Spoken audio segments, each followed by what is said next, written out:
So I guess we're looking my at question would be, reviewing the challenges of the day after the pandemic. yeah, rather than it being a study, you know, you're going to do a PhD on the, although it might be an interesting study to do a PhD on strategies and attitudes and mindsets post-pandemic. Okay, well, there's something about that. I've got a lot about that actually. It's just popping up into my head. So let's just see where it all goes.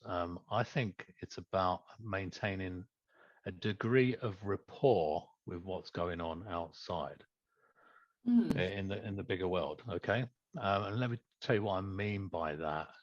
By probably giving an example of when the pandemic first started. That rapport with what was going on then. So in this case, you know, I'm thinking of rapport as being a degree of understanding of what's going on, okay, rather than being in rapport with everyone. That a lot of people went into freeze, fight, flight, stop spending, and rapport would mean not kind of just ignoring it and carrying on a business as normal because we're positive. Yeah. Having a degree of, you know, looking around and going, well, most people wallets have shut shop, you know, closed, and they're going to stay closed for a while. People are holding on to their resources. They're doing the freeze. They're doing the hoarding. So this is probably not the best time to just be positive and just launch a new venture. Okay.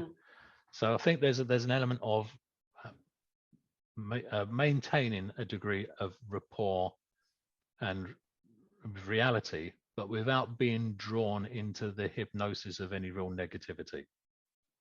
Yeah, because I think the psychology now is very different to the very beginning. At the very beginning, I wouldn't have gone against any of the lockdown behaviors that people had. There's no point, you know. Like most of the work we were doing earlier on was just, you know, helping and being of service rather than selling. Yeah. I would be looking at my particular industry and making sure that I don't get drawn into huge generalizations about people's buying patterns.